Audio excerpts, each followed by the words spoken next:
नमस्कार दोस्तों, अभी तक आपने पढ़ा था कि लाइट क्या होती है, रिफ्लेक्शन क्या होता है। इस लेक्चर में हम पढ़ेंगे मिरर क्या होता है।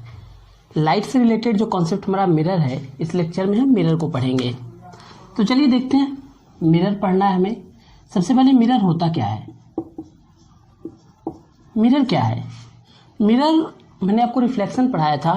तो मिरर कोई भी ऑप्टिकल डिवाइस कह लें या फिर कोई ऐसा शाइनिंग सरफेस। मिरर क्या है? एक सरफेस है,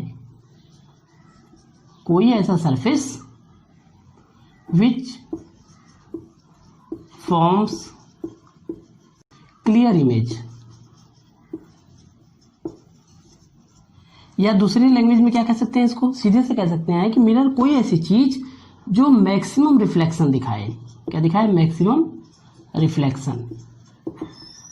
तो फिजिक्स की लैंग्वेज में सीधी बात ये बोली जाती है कि मिरर कोई भी एक सरफेस हो सकता है जिसका एक साइड क्या हो, शाइनिंग हो, एक साइड चमकने वाला हो और दूसरा साइड क्या हो, पेंट किया हो। और जो शाइनिंग सरफेस है उस पर अगर रे ऑफ लाइट गिरे तो मैक्सिमम क्या करे, रिफ्लेक्शन दिखाए। उसे क्या बोलते हैं? मिरर बोलते हैं। ठीक है। अब ये मिरर जो होता है, फिजिक्स में मिरर बेसिकली दो तरह के मिरर होते हैं। एक होता है हमारे पास प्लेन मिरर और एक क्या होता है, स्फेरिकल मिरर। चलिए देखते हैं, मिरर का क्लासिफिकेशन देखते हैं। मिरर दो पार्ट्स में क्लासिफाई किया जाता है, एकदम इजी क्लासिफिकेशन है। एक होता है प्लेन मिरर। कई बार आपने देखा होगा ये प्लेन मिरर जो होता है, ये घरों में जो लगाते हैं ना, चेहरा देखने के लिए, फेस वगैरह देखने के लिए लगाते हैं ना, वो प्लेन मिरर होता है। Like this. प्लेन मिरर में क्या होता है, सीधा एक मिरर होता है और इसके एक साइड क्या होती है, अगर आप उसको उखाड़ के देखें, खोल के देखें, तो उसमें एक साइड पेंट लगा होता है, रेड कलर का पेंट लगा होता है, ऑरेंज कलर का, रेड कलर का। और दूसरी तरफ क्या होता है, शाइनिंग सरफेस होती है। ये हमारी क्या है, ये हमारी शाइनिंग सरफेस है। ये हमारी शाइनिंग सरफेस, ये प्लेन मिरर हो गया। दूसरा हो गया spherical mirror. Spherical mirror, spherical क्यों बोलते हैं, थोड़ी देर में आपको समझ में आ जाएगा कि इसको स्फेरिकल ही क्यों बोलते हैं। स्फेरिकल मिरर दो तरह के होते हैं। एक हमारे पास होता है कॉन्वेक्स। कॉन्वेक्स मतलब जिसका भाग निकला हुआ हो, ये ऐसे टेढ़ा सा है और कर्व किया हुआ है, और एक तरफ क्या है, पेंटिंग की हुई है, और ये इसका शाइनिंग सरफेस है। क्या है ये? Shining surface.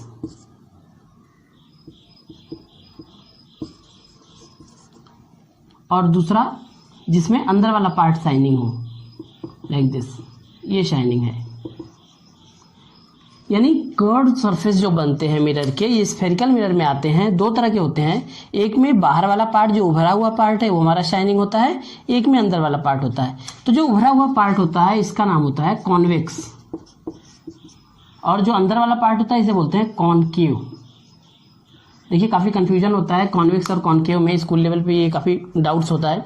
तो एक छोटी सी ट्रिक आपको बताते हैं कि जब भी दो चीज़ों में कंफ्यूजन हो तो आप दोनों को मत याद करिए, केवल एक याद कर लीजिए, अपने दिमाग में बैठा लीजिए कि स्फेरिकल मिरर दो तरह के होते हैं, कॉन्वेक्स, कॉनकेव। पहचानेंगे कैसे कौन सा कॉन्वेक्स होगा, कौन सा कॉनकेव, दोनों को मत सोचिए, केवल एक को, किसी को सोच लीजिए।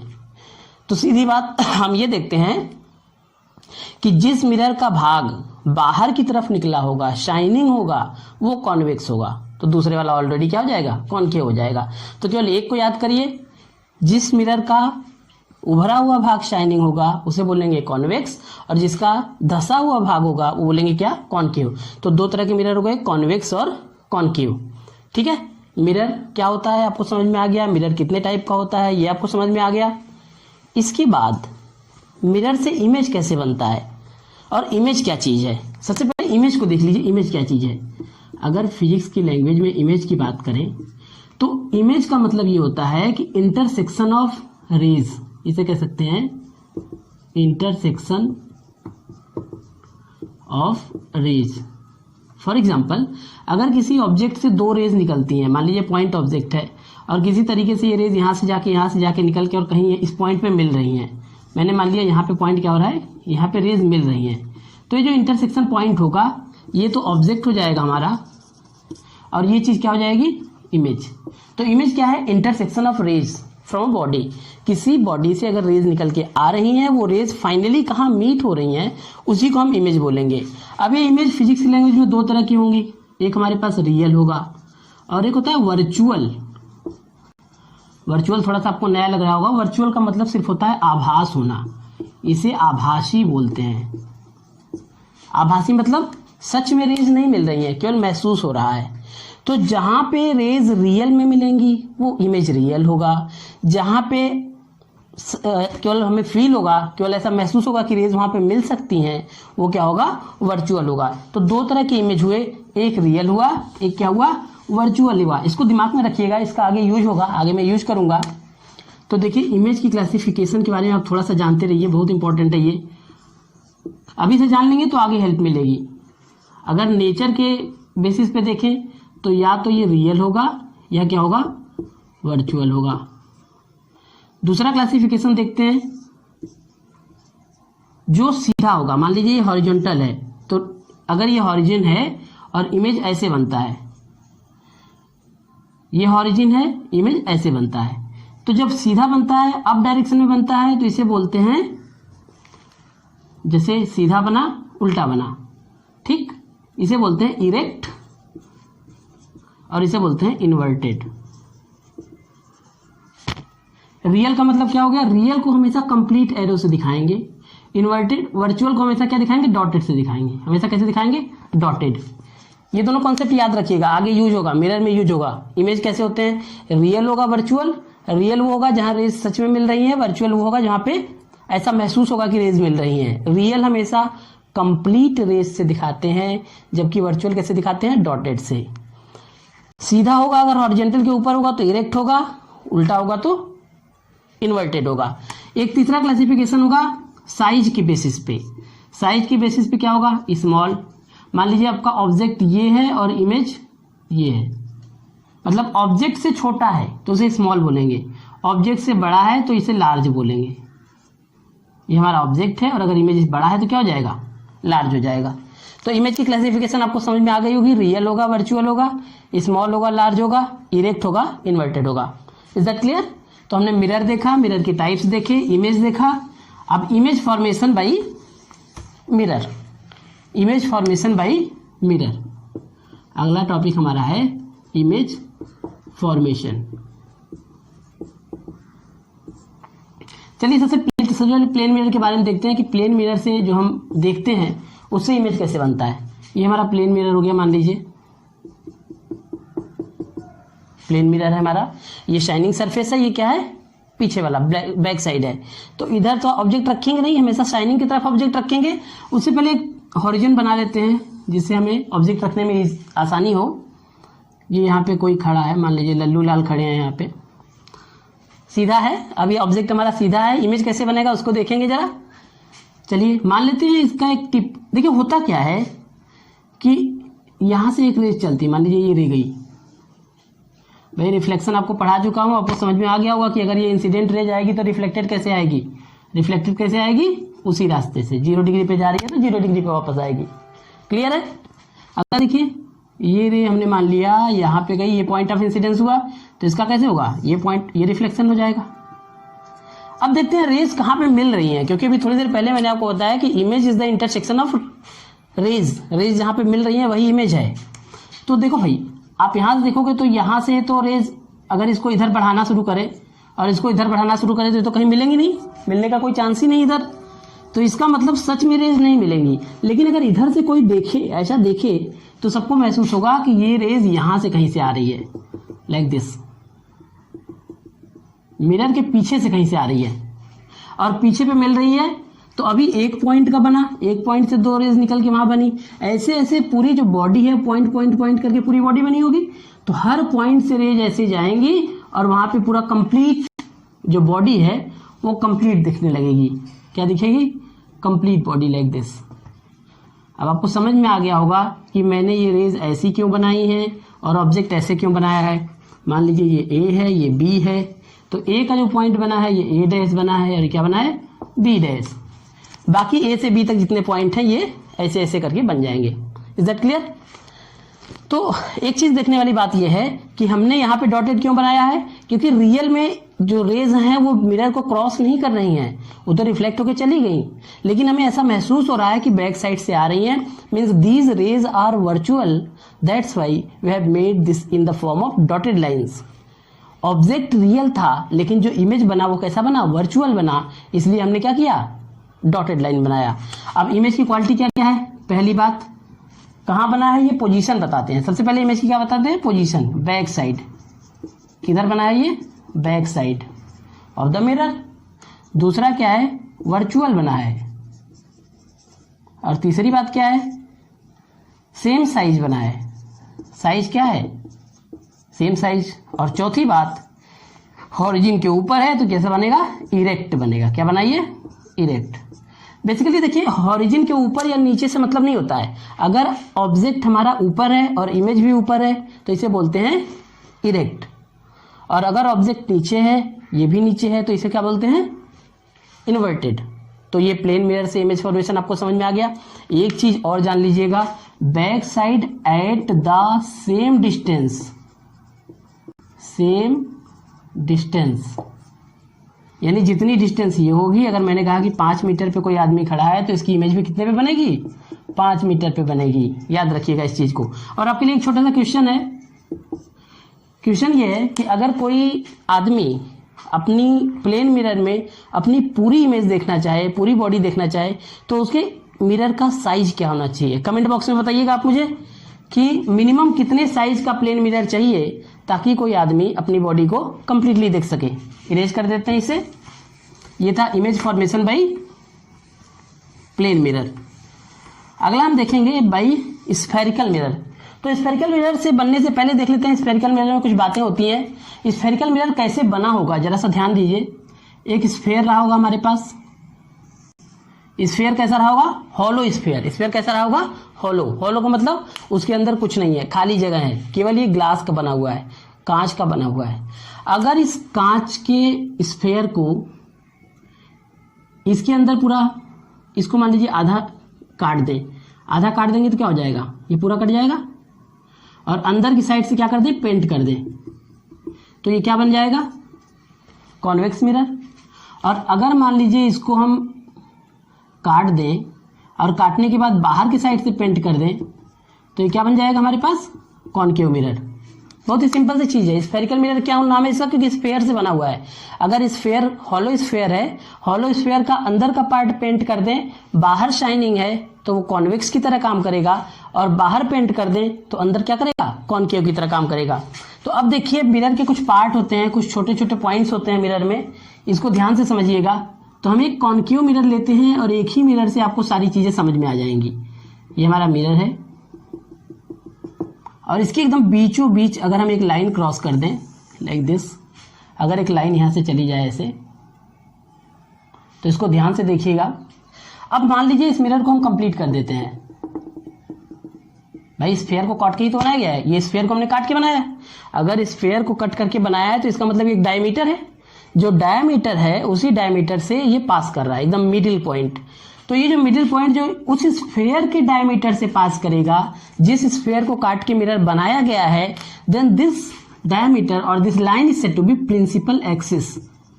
क्या बोलते हैं इसे, प्रिंसिपल एक्सिस। अरे प्रिंसिपल की स्पेलिंग ध्यान रखिएगा, एक वो प्रिंसिपल वाला होता है PLE, वो प्रिंसिपल क्या है और ये प्रिंसिपल क्या है। आप इंग्लिश के स्टूडेंट हैं, आपको इतना समझ में आ रहा होगा। प्रिंसिपल एक्सिस क्या है, principal axis is the diameter passing through the mirror of the sphere from which mirror is constructed। Okay, जिस पॉइंट पे मिरर को काट रहा है, इस पॉइंट का नाम हमने रखा है पोल। क्या बोलते हैं इसे, पोल। अब मैं इसको मिटा दूं, इसकी कोई जरूरत तो नहीं है, ठीक। अच्छा, उस स्फेयर का सेंटर, जिस सेंटर पे, जिस स्फेयर से ये बना हुआ है मिरर, उस स्फेयर के सेंटर को बोलेंगे C और इसका नाम रखेंगे centre of curvature. Centre of curvature. अब सेंटर ऑफ कर्वेचर से लेके पोल तक की जो डिस्टेंस होती है वो स्फेयर का रेडियस होगा और उसे बोलेंगे R, और इसको कहेंगे रेडियस ऑफ कर्वेचर। क्या बोलेंगे इसे, रेडियस ऑफ कर्वेचर। इस सेंटर और R के बीच की जो डिस्टेंस होती है इसे बोलते हैं कैपिटल F और इसे बोलते हैं फोकस। और इस फोकस और पोल के बीच की जो डिस्टेंस होती है इसे स्मॉल f कहते हैं और f को बोलते हैं फोकल लेंथ। ये फोकस और फोकल लेंथ क्या होता है, अभी थोड़ी देर बाद आपको समझ में आ जाएगा कि what is focus and what is focal length. तो क्या क्या पॉइंट्स हो गए हमारे पास, प्रिंसिपल एक्सिस हो गया, उस स्फीयर का डायमीटर जिससे ये बना हुआ है, जिस पॉइंट पे मिरर को काटेगा उसे पोल कहेंगे, और उस स्फीयर के रेडियस को कहेंगे रेडियस ऑफ कर्वेचर, और उसके बीच के पॉइंट को क्या बोलेंगे, फोकस, और वहां से वहां तक के डिस्टेंस को क्या बोलेंगे, फोकल लेंथ। क्लियर है, इसमें किसी कोई डाउट तो नहीं है। अब चलिए देखते हैं। अब इसमें एक देखने वाली बात है कि मान लीजिए ये कोई कॉन्केव मिरर है लाइक दिस, और यहां से हमारा प्रिंसिपल एक्सिस है, और यहां पे कोई रे है जो प्रिंसिपल एक्सिस के पैरेलल आ रही है। अब इसका रिफ्लेक्शन कैसे होगा, इंसिडेंट हो गया। अच्छा, मेरा क्वेश्चन ये है कि अगर ये इंसिडेंट रे है तो इसका रिफ्लेक्टर निकालने के लिए मैंने आपको पिछले वाली क्लास में, जिन्होंने नहीं देखा वो देख लीजिएगा, रिफ्लेक्शन पढ़ाया था, उसमें आपको बताया था कि रिफ्लेक्टेड रे ड्रॉ करने के लिए सबसे पहले हमारे पास क्या होना चाहिए, नॉर्मल होना चाहिए at the point of incidence. बेहतरीन सबसे सही तरीका यह है कि जहां भी कोई रे आपको दिखे उस रे पे सबसे पहले क्या करिए, नॉर्मल ड्रॉ करिए उसके पॉइंट ऑफ इंसिडेंस पे, तभी आप उसका रिफ्लेक्टेड रे निकाल सकते हैं। तो जरा सा देखें, अगर मैं इस पे नॉर्मल ड्रॉ करना चाहूं तो ये हॉरिजॉन्टल हो जाएगा हमारा, ये वाला पॉइंट ध्यान से देखिएगा, तिरछा है ये, तो इस पे हॉरिजॉन्टल कैसे ड्रॉ करेंगे, इस पे हॉरिजॉन्टल ड्रॉ करने के लिए हमें ऐसे ड्रॉ करना पड़ेगा। अरे ये तो हॉरिजॉन्टल होगा इसका, और ये एंगल ऑफ रिफ्लेक्शन बनेगा, और तब ये क्या बनेगा, reflected ray. Is that clear? बहुत ही सिंपल सी बात है कि ये नॉर्मल है तो ये एंगल ऑफ इंसिडेंस और एंगल ऑफ रिफ्लेक्शन बनाएंगे तो हमारे पास क्या होगा, रिफ्लेक्शन होगा।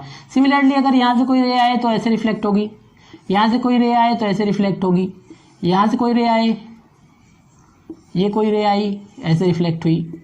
सबका एरो दिखा दीजिए, इंसिडेंट का और रिफ्लेक्टेड का। मुझे लग रहा है अब आपको समझ में आ गया होगा कि मैंने इसको फोकस क्यों बोला था।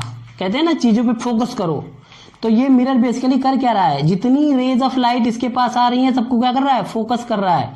Focus at this point, that's why this is to be focus of this concave mirror. Is that clear? Simple सी बात है कि प्रिंसिपल एक्सिस के पैरेलल जो रेज आती हैं वो रिफ्लेक्शन के बाद जिस पॉइंट पे स्ट्राइक करती हैं that point is said to be क्या कहलाता है हमारे पास में, फोकस। अब ये फोकस है तो फोकस से यहां तक की डिस्टेंस क्या हो गई, फोकल लेंथ हो गई। फोकस समझ में आ गया आपको, ये हो गया फोकस, ये हो गया पोल। कोई डाउट तो नहीं है इसमें, फोकस आपको समझ में आ गया होगा। अच्छा, यहां फोकस आपने देख लिया। अगर मैं कॉन्केव मिरर की बात करूं तो फोकस कैसे बनेगा, ये हमारे पास कॉन्केव मिरर है, कॉन्केव मिरर में फोकस कैसे बनेगा, ध्यान से देखिए।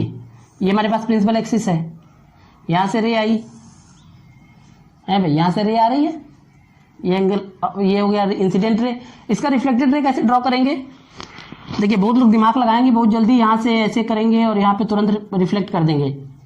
रिफ्लेक्ट नहीं होगी, रिफ्लेक्ट सेम डायरेक्शन में होती है। ये तो डार्क है ना, यहाँ पे शाइनिंग सरफेस है, तो सबसे पहले क्या करेंगे, यहाँ पे नॉर्मल ड्रॉ करेंगे। अब इस नॉर्मल से ये हो गया एंगल ऑफ ये इंसिडेंट और ये रिफ्लेक्शन। कोई डाउट तो नहीं इसमें भाई, सीधी सी बात है कि अगर ये रे ऐसे जा रही है तो ये ऐसे हो गई, यहाँ तो रिफ्लेक्ट होगा, और ये इधर तो कहीं मिलेंगी नहीं क्योंकि इधर जाएगा ये इधर जाएगा, लेकिन अगर देखेंगे कि ध्यान से ये यहाँ पे मिलेगा लाइक दिस, ऐसे मिलता आएगा, तो इसे बोलेंगे एफ डैश। इसका फोकस इस साइड होगा। ऑब्वियस सी बात है कि जब स्फीयर बनेगा तो इधर तो बनेगा, तो इधर बनेगा तो सेंटर ऑफ कर्वेचर यहाँ होगा, रेडियस यहाँ होगा, फोकस यहाँ पे होगा। तो दो बातें बहुत इंपॉर्टेंट ध्यान रखने वाली बात है। एक तो ये हो गया कन्वर्जिंग मिरर, क्या हो गया ये, कन्वर्जिंग मिरर, और ये क्या हो गया, डाइवर्जिंग मिरर। दूसरी बात, इसका जो फोकस है ये रियल फोकस होगा। कैसा होगा, रियल फोकस, रेस सच में मिल रही है, और इसका क्या होगा, वर्चुअल फोकस। समझ में आ रही बात? सीधी सी बात है कि जो कन्वर्ज करेगा उसका रियल फोकस होगा, जो डाइवर्ज करेगा उसका वर्चुअल फोकस होगा। चलिए, यहां तक सारे पार्ट्स आपने देख लिए कि मिरर होता है, मिरर में क्या क्या पॉइंट्स होते हैं, और कैसे कन्वर्जिंग होता है, कैसे डाइवर्जिंग होता है, वर्चुअल क्या होता है, रियल क्या होता है। आई थिंक थोड़ा थोड़ा आपको समझ में आने लगा है। नोट्स बनाते चलिएगा और ध्यान रखिएगा कि जैसे ही चैप्टर खत्म होगा हम चैप्टर का टेस्ट लेंगे। तो ये मिरर के बारे में सारी कहानी थी। अब इमेज फॉर्मेशन की बात करते हैं। इमेज फॉर्मेशन की 3 बातें होती हैं, इनको ध्यान रखिएगा। पहली बात, रे पैरेलल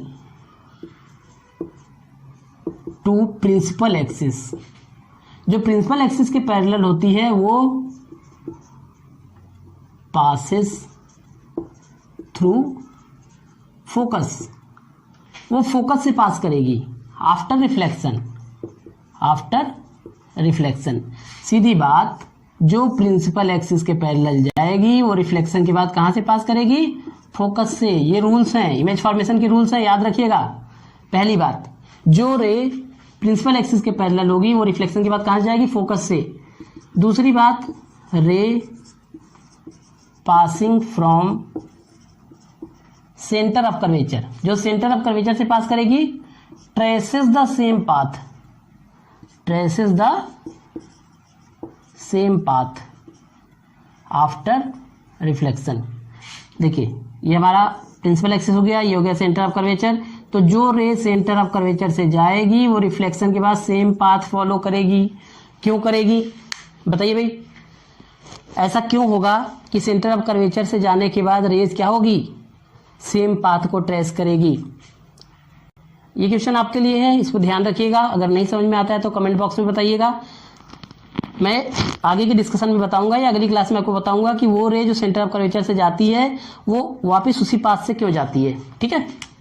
और जो तीसरा पॉइंट है, तीसरा पॉइंट इसी का उल्टा है। तीसरा पॉइंट क्या है कि ray from focus becomes parallel to principal axis. सीधी बात, जो रे फोकस से जाएगी वो क्या हो जाएगी? रिफ्लेक्शन के बाद पैरेलल टू प्रिंसिपल एक्सिस हो जाएगी। इसी के जैसा है। ठीक है। तो तीन लॉ आपने पढ़े। पहला लॉ ये, जो प्रिंसिपल एक्सिस के पैरेलल है वो फोकस से जाएगी रिफ्लेक्शन के बाद। जो सेंटर ऑफ कर्वेचर से रे जाएगी वो रिफ्लेक्शन के बाद सेम पाथ को ट्रेस करेगी। और तीसरा ये है कि जो रे फोकस से जाएगी वो रिफ्लेक्शन के बाद कहां से जाएगी? वो जाएगी प्रिंसिपल एक्सिस के पैरेलल। इन तीनों बातों को ध्यान में रखिएगा। अब हम इमेज फॉर्मेशन करते हैं फटाफट। कॉनकेव मिरर से, प्लेन मिरर से हमने कर लिया है, अब हम स्टार्ट करेंगे कॉनकेव मिरर से। देखिए आज टॉपिक बड़ा है, टाइम कम है, तो देखिए सबसे पहले इमेज से पहले ऑब्जेक्ट के बारे में सोचते हैं कि ऑब्जेक्ट कहाँ कहाँ रख सकते हैं। ये प्रिंसिपल एक्सिस हो गया, ये मिरर हो गया, ये पी क्या है हमारे पास? पोल। कोई डाउट तो नहीं है? यहाँ पे सी मान लें, है भैया। ये हो गया सी, सेंटर ऑफ कर्वेचर। दोनों के बीच में एफ हो जाएगा, क्या हो जाएगा? ये फोकस। ठीक है। तो एक पी हो गया, एफ हो गया, सी हो गया और इसके पीछे का पॉइंट हो गया।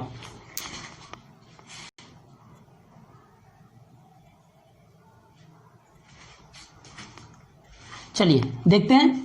तो ऑब्जेक्ट को कहां रख सकते हैं? एक तो एफ और पी के बीच में रख सकते हैं, दूसरा एफ पे रख सकते हैं, तीसरा एफ और सी के बीच में रख सकते हैं, चौथा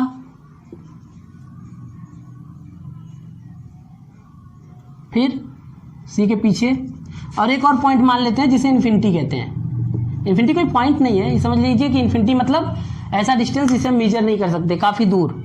तो कितने केसेस बने भाई? बहुत ही बेसिक कॉन्सेप्ट है, आपको रटना नहीं है चीजों को, आपको केवल समझना है। भाई मिरर आपको पता है, पोल आपको पता है, फोकस पता है, सी पता है, सारी चीजें मैं बता चुका हूं।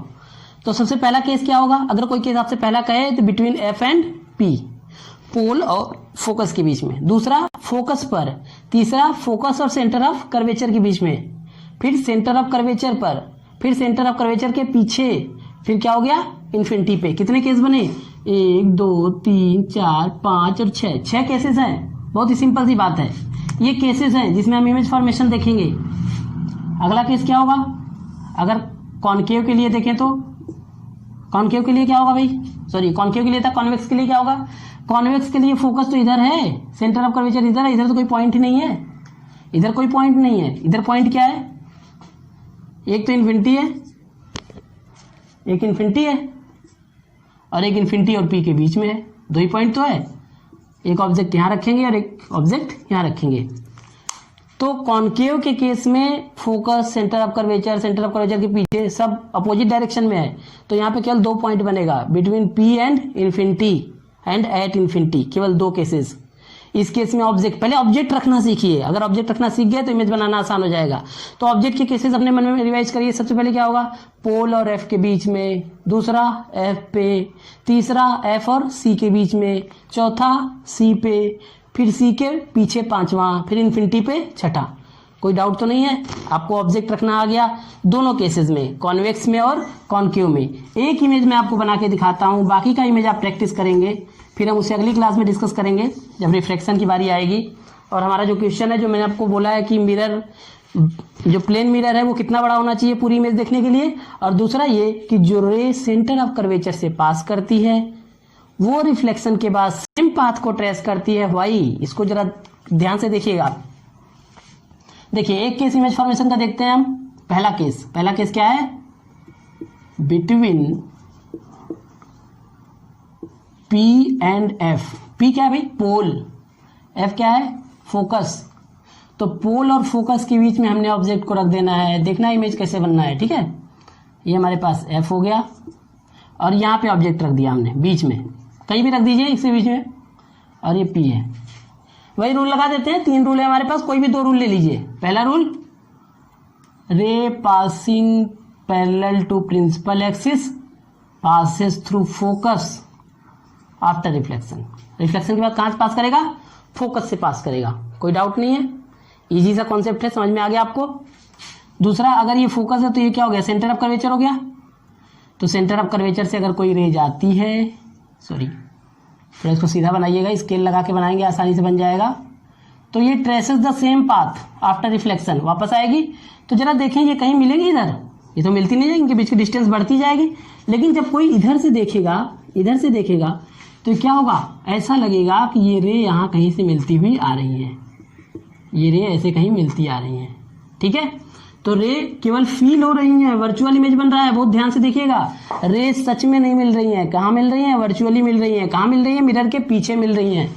तो इमेज कैसा बनेगा, वर्चुअल इमेज बनेगा लाइक दिस। ये हमारे पास ए बी हो गया और ये क्या हो गया, ए डैश बी डैश। तो चलिए इमेज की प्रॉपर्टी लिख लेते हैं। पहली प्रॉपर्टी क्या, कहाँ बना, बिहाइंड द मिरर, पहली बात। दूसरी बात, बिहाइंड द मिरर बना है। अब देख रहे हैं अगर ये हॉरिजॉन्टल के ऊपर बना है तो भी हॉरिजॉन्टल के ऊपर बना है, मतलब सीधा बना है, इरेक्ट बना है। और तीसरा, मैग्नीफाइड बना है, ध्यान से देख लीजिए, बड़ा बना हुआ है। ये बताया था आपको मैंने, ये छोटा है वो बड़ा है तो मैग्नीफाइड हो गया। और चौथी बात जो क्या बनी है, वो क्या बना है, बहुत इंपॉर्टेंट बात है कि वर्चुअल बना है। क्या बना है, वर्चुअल बना है। और आपको मैं बता दूं कि केवल यही 5-6 में से केवल एक केस ऐसा है कॉनकेव मिरर के लिए जिसमें इमेज क्या बनेगा, वर्चुअल बनेगा, ठीक है। तो ये रहा इमेज फॉर्मेशन बाय मिरर, और जिसमें हमने एक केस आपको बताया है, कौन सा केस, कॉनकेव मिरर का बिटवीन P एंड F। बाकी 5 केसेस आपको ट्राई करने हैं घर पे, उसको ट्राई करिएगा। 2 केसेस कॉन्वेक्स के ट्राई करने हैं, अगली क्लास में हम इसको डिस्कस करेंगे। और जो 2 क्वेश्चन आपसे पूछा गया है, पहला क्वेश्चन ये कि कितना बड़ा इमेज होना चाहिए, क्या होने के लिए, किसी ऑब्जेक्ट का कंप्लीट इमेज देखने के लिए जो मिरर का साइज है वो कितना होना चाहिए with respect to size of object. दूसरा क्वेश्चन मैंने ये पूछा कि कोई रे अगर सेंटर ऑफ कर्वेचर से पास करती है तो सेम पाथ को ट्रेस करती है आफ्टर रिफ्लेक्शन, वाई।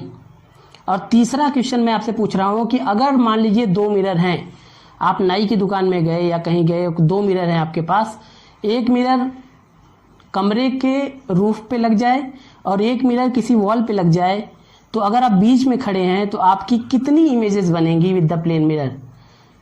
इसको आप देखते रहिएगा, अगली क्लास में हम डिस्कस करेंगे बाकी के 5 केसेस और कॉन्वेक्स मिरर के, और हमारा अगला टॉपिक रिफ्रैक्शन, ठीक है। तो इस चैनल को लाइक करिए, सब्सक्राइब करिए, अपने दोस्तों के साथ शेयर करिए। ये फिजिक्स की दूसरी क्लास है और तीसरी क्लास में हम अप्रॉक्सीमेट चैप्टर खत्म करेंगे। केमिस्ट्री की जल्दी ही क्लास आपको मिलेगी, कल परसों तक केमिस्ट्री क्लास मिलेगी। और तब तक के लिए इसको रिवाइज करते रहिएगा। प्लीज़ लाइक करिए, शेयर करिए और चैनल को सब्सक्राइब करिए, अपने दोस्तों के साथ शेयर करिए। Thank you.